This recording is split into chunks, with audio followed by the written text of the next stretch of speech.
YouTube, what's up? It's Coach Tabe, and it's time for my first ever Q&A. Sometime during this video, I'll also be announcing the winner of the giveaway. I want to thank everybody that submitted a question. I got tons of great questions. Super excited for all of the support that you guys have shown me through this Q&A, through all of the videos beforehand. I've added over 100 subscribers since I announced the giveaway and the Q&A. That's just awesome. The growth has been awesome.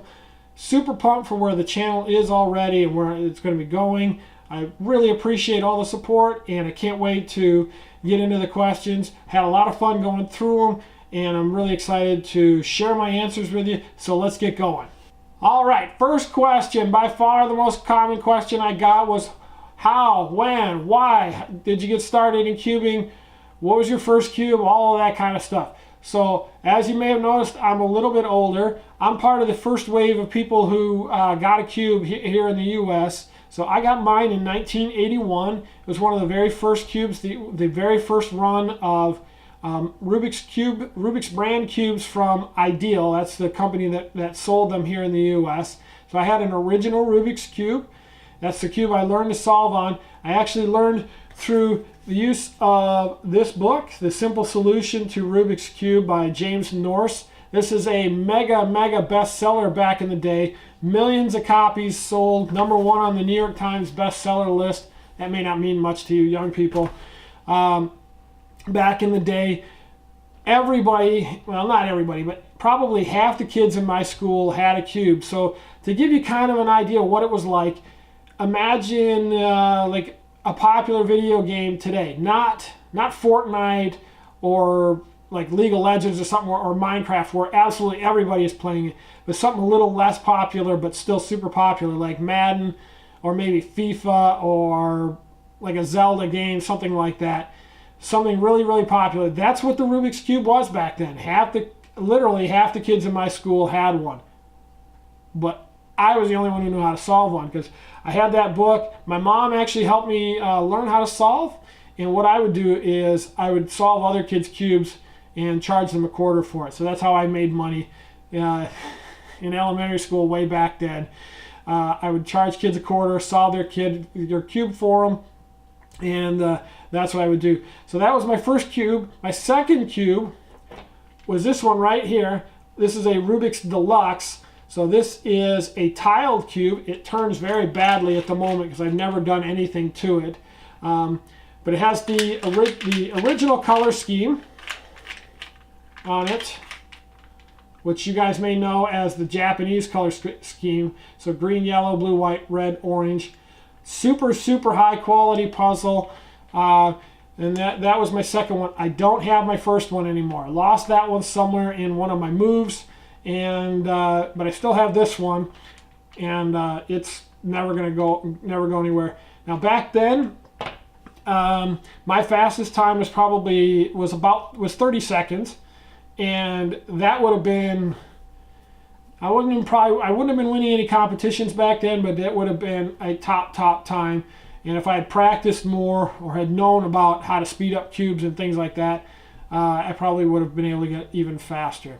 All right, next up, what is my main and what is my PB? So my PB is 20.8. My main is the Waylon GTS 3M.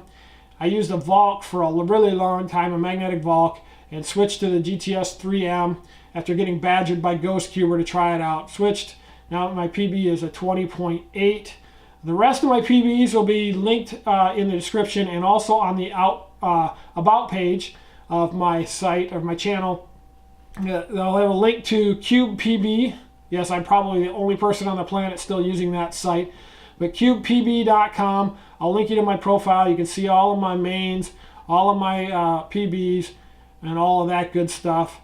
Next up, why did you add Coach? What's the meaning behind your name? Why isn't it just Tabe? Why is it CoachTabeCubing? All of that. So my nickname is Tabe. I've had that since I was about 5 years old. It's a kind of a play on my last name. Yeah. When you're filming at home and you have a cat, you never know what you're going to get. Anyway, so it's Tabe is a play on my last name. That's my nickname. Pretty much 90% of the people that know me, other than my wife and family, those people, they all call me Tabe. Everybody calls me Tabe. Nobody calls me Chris. So why Coach Tape? Well, when I signed up for the internet, when I got on the internet, so I'm one of the first ones. I was on the internet back in 1995 when it first went public. I signed up for AOL Instant Messenger a couple of years later, and when that started becoming popular, and the nickname Tabe was already taken. So at that time, I was a high school football and baseball coach, and so I just added coach in front of it. That became Coach Tabe. Now, a couple of years ago, actually several years ago now, I started a YouTube channel for my own personal stuff. So I put videos from when I was coaching up there. I've put music videos up there, random videos that I've made. There's a video of me playing the guitar up on there, that kind of stuff. So that's my personal channel. And when I started this channel, for a cubing channel, I wanted it to be completely separate. I didn't want to have the other videos mixed in. So I kept the name Coach Tabe, added cubing to it, separate channel. That's the story. From the Afghan Cuber, what motivated you to start again? First of all, shout out to my good friend Ahmad over in Afghanistan. What motivated me to start again? So about 2 years ago, Amazon recommended a book to me called Cracking the Cube. You've probably heard of it. It's an awesome history of the Rubik's Cube and also the speed cubing community. And I kind of followed things, so I knew that there was people doing crazy stuff as far as how fast they were solving things of that nature. I got the book, I read the book, and it got me pumped, and I was like, you know what, that sounds like a lot of fun. Let me get into that. I ordered my first speed cube. That was a Waylon GTS, because I ordered it by mistake. It was supposed to be an hour long. I ordered the wrong cube, and I've been into it ever since. So why did I start a channel? Am I surprised by the growth that I got to 300 so fast, and what do I want to do with my channels? So I started the channel kind of two things. One is my wife had started a channel, and she had some success with it, and I thought, you know what, that sounds like something I could do. Let me go ahead and try that. And also, I had gone through some stuff where I was trying. I don't even remember what it was now, but I'd done a bunch of tutorials. I was trying to learn how to do something, and I was not impressed with the quality of the tutorials. And I thought to myself, I can do this better. I can use my teaching background. I was a high school math teacher for 3 years, and I've tutored and done all kinds of teaching ever since. I can use my teaching background to try and do better tutorials, and so that was kind of my goal. And so I've only done one tutorial. That's the how to magnetize a 3x3, but I do have plans for more in the future, and so that was kind of my motivation.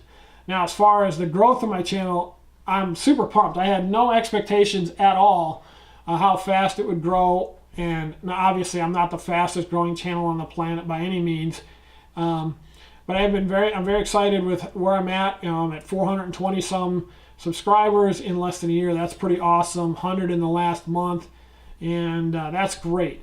So super excited about that. I had no expectations. I was thinking if I had 50 subscribers after a year, that would have been okay too. So very, very excited for that, and very pleased with how the channel has grown. My favorite cube store, SCS, The Cubicle. Who would I want to be sponsored by? So here's the thing, something you need to know about me is if I have an opinion and you ask me, I'm going to tell you. I'm not going to sit here and dance around and not give you an answer. If I get asked and I have an opinion, I will give you my opinion. So my favorite cubing store at the moment out of all of them is The Cubicle. That pains me to say that, to be quite frank, because I have a kind of a long relationship with Speed Cube Shop. I'm a big fan of theirs. I love the way they do things for the most part. They have awesome customer service, and of course I got my 17x17 from them. Love them, but when they changed to the $49 for free shipping, it just kind of killed things for me, because I'm not going to spend $50 most of the time to order cubes. It eliminated all impulse buying for me, basically. And what kept me with SCS for a long time as a regular customer is that the customer service was so much better than the Cubicle. Because the Cubicle, let's be brutally honest, had terrible customer service for a long, long time. But they have addressed that. And the problems that I've had in the past with the Cubicle's customer service seem to have been eliminated. Now the Speed Cube shop still has the best. Let's not kid ourselves. But the Cubicle's customer service is good enough that it's no longer a problem. And between the lower cost for free shipping and the larger inventory and wider selection of products, the Cubicle is now my favorite store. Now, having said that, who would I want to be sponsored by? I'll take pretty much any sponsorship. There's no store out there other than maybe Light Take, which I'm not a fan of anymore, that I would not want to be sponsored by. They're all good. Cube ZZ, Cube Depot, the Cubicle, Speed Cube Shop, all of them. I'm a fan of all of them. So if somebody wanted to sponsor me, I will certainly be willing to listen, and I'm not going to turn them down. But as far as a customer right now, my favorite is the Cubicle. What are your thoughts on 3D puzzles? So my thoughts on 3D puzzles are that they look really cool. However, for my own personal usage, I think they cost too much. Not that they're overpriced, but the amount of work, because of the amount of work and effort that goes into making them. I think they're too expensive or too much money for me, for what you get out of them. Have I been to any comps? Yes, I think I've been to 5. I went to my first one in 2017. I organized one in early 2018, and I've been to several. My PR at competitions is a 28.8, and I have a lot of fun at competitions. If you haven't ever been to one and you get an opportunity, absolutely should go. How does it feel to be a cuber my age, and how are people responding to me at competitions? So, at my first competition, people were awesome. I had so much fun, and every competition ever since, people are really, really awesome to be around. I always have a group of people around me because I bring a bag of cubes and share them and let people try them out. And I absolutely love being around young people. That's why I was a teacher for a few years, and competitions are a great place for that. I love going to them. People have always treated me with a lot of respect, and I don't ever get made fun of for my times or any of that stuff. And in fact, one of my favorite stories is one of my competitions. Before I learned how to do 2x2, basically, I went to a competition where I was going to be doing 2x2. I had no idea what I was doing. I was using an offshoot of the method from this book, so this ancient layer by layer method to try and solve 2x2.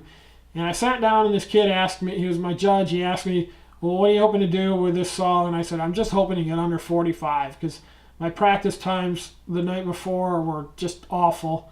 And the kid's like, okay, go for it, good luck. And I ended up getting a 692, which is still my competition PB. And he was super excited for me. He was telling everybody that I got it. Now, obviously, that's not like a great time by any means, but he was super excited for me, and that felt great. And so that's what everybody has been. When I get a time that's good for me, people are super pumped for it, and that's awesome. And the community as a whole is really supportive of older cubers. What non-WCA event are you looking forward to most? What am I wanting to be legalized? If I had my vote, I would make Master Pyramids legal. I think that's the best event to legalize next. Have you ever done 3x3 with feet? I've done about 3 turns with it. Don't like it. It just ain't for me. I just can't get past the notion of touching my cubes with my feet or watching people do that. It doesn't work for me. What are your hobbies outside of cubing? So mainly sports. I love sports. I'm a huge sports fan. Hockey, baseball, football, love them all. Have season tickets to a local baseball team, and we go to the games all the time. Along with that, I love video games. I've been video gaming even longer than cubing. I got my first game system in 1976. Before Atari, it was a Pong system. Look it up, kids. And I've been gaming ever since. Love video games. I'm more of a 3D action guy, so Assassin's Creed, Uncharted, that kind of stuff, rather than FPSs or Fortnite or that kind of thing. I'm more single player, definitely single player, no multiplayer type stuff for me. Other hobbies, I like to play the guitar when I'm able to. I have some issues with my back that keep me from being able to play. If you if you look around, find my personal channel. You'll see a video of me playing the guitar on there, mixing video games and guitar at the same time. So those are my hobbies. What's the deal with all the 7x7s? Honestly, I don't really know. Probably just because it's possible to collect them all. I am a bit of a collector of things, and I love 7x7s. I really like the big cubes for some reason. They just feel nice in my hands or whatever. And I just decided I wanted to get them all, so that's what I'm doing. What is your least favorite event? So of the ones I can actually do, so not blind and not FMC, that stuff. Square one. I don't like square one. I can do it, but no, don't really like it. Do you have a particular practice technique, like drilling algs or whatever? So my practice is split into two things, really. I do a lot of untimed, just messing around with the cube and just making my hands comfortable with the cube. And then the other half of it is solves. I don't necessarily drill algorithms that much, except when I'm trying to learn something, like the PLLs that I'm working on right now. I will drill them over and over and over. But mostly it's either untimed solves and messing around, sitting in front of the TV or whatever, and then timed solves in a specific session. How many events do you compete in? I do everything except for FMC, the blind stuff, and feet.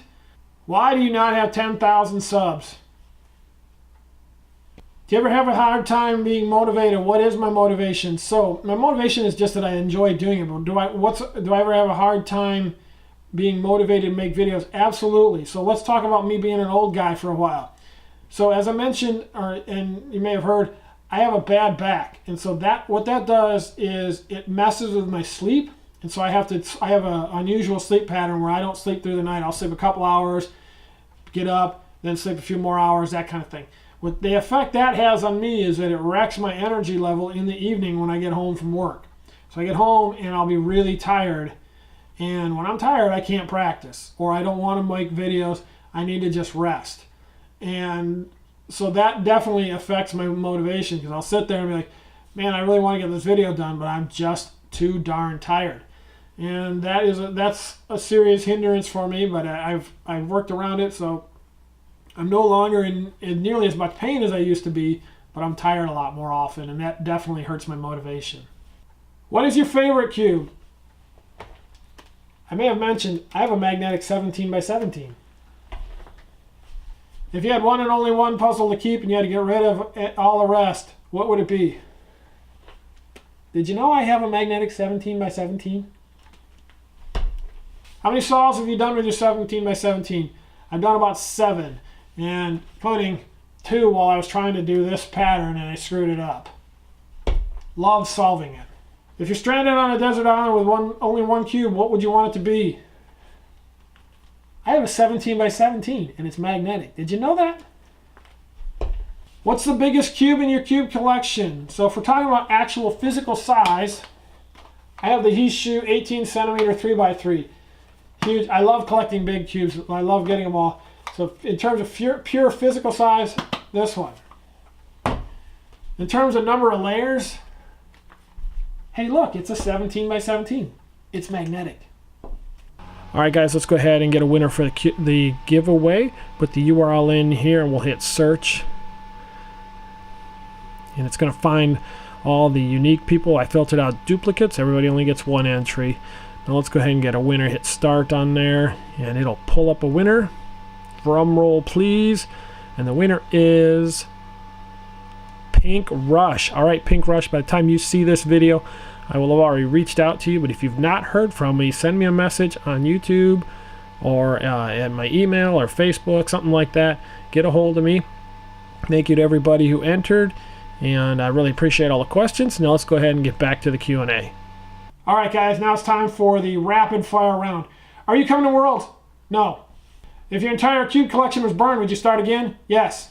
What method do you use to solve 3x3? CFOP. Can you solve every cube in your collection? No.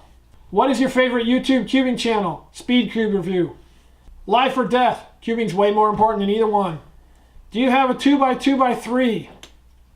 Yes, I do. Do you like Scube? Yes. Who is your favorite cuber? DG Cubes, what's your favorite WCA event? 5x5. If you could choose one thing to have on a deserted island, what would it be? A boat to get me back to civilization. Will this be the first question? Not a chance. When I first started, what was my reaction to GAN cube prices? I think they're stupid. Are you 100 years old? Now see, that's just insulting. I don't look a day over 95. All right, that's all the time I've got for the Q&A. Hope you enjoyed it. Thank you for submitting questions. Subscribe to the channel if you're not already. Tell all your friends. Love the support.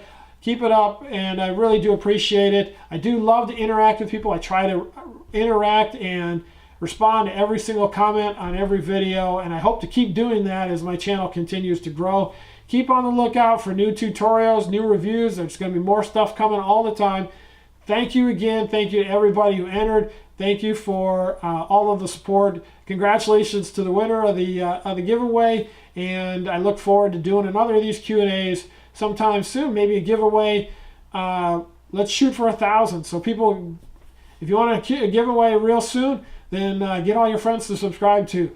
Thanks again, everybody, and I'll see you in the next video. Take care.